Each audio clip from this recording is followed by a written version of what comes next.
Hello বন্ধুরা, এই গ্রীষ্মের দুপুরে কাঁচা আম তো অনেকভাবেই খেলাম, তাই ভাবলাম আজকে একটু অন্যরকমভাবে খাওয়া যাক। তাই প্রথমেই নিয়ে নিচ্ছি কলা গাছের থেকে একটা পাতা কেটে নিয়েছি। এরপর পাতাটা ধুয়ে নিলাম। তারপর একটু বাটিতে জল নিয়ে আমটা ভালোভাবে ধুয়ে নিলাম। আমটা ধোয়ার পর আমটা কেটে নিলাম। তো আমটা কাটিংভাবে কাটবো। তোমরা স্কিপ না করে সম্পূর্ণ দেখো।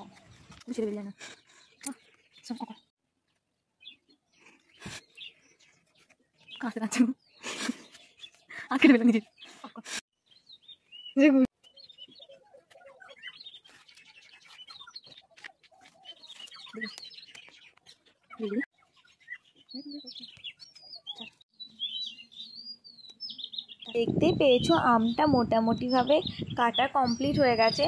এরপর আমটার মধ্যে পরিমাণ মতো লবণ দিয়ে দেব। তো লবণ দিয়ে দেওয়ার পর দিয়ে দিচ্ছি জলজিরা দিয়ে দেওয়ার পর দিয়ে দিচ্ছি বিট লবণ। তো বিট লবণ সব কিছুকে একসাথে ভালোভাবে মিক্স করে নেওয়ার পর দিয়ে দিচ্ছি সবার লাস্টে দিয়ে দিচ্ছি লঙ্কার গুঁড়ো। তো লঙ্কার গুঁড়োটা দিলে কালারটাও ভালো হবে আর খেতেও একটু ঝাল ঝাল ভালোই লাগবে, তাই দিয়ে দিলাম। তো এরপর তো টেস্ট করে দেখে নিচ্ছি কেমন খেতে হয়েছে। বনু বলছে দে আমি আগে টেস্ট করি, আমি বলছি না আমাকে দে, আমি আগে টেস্ট করে দেখে নিই। তো আমি টেস্ট করে দেখছি, তো দেখো কেমন হয়েছে।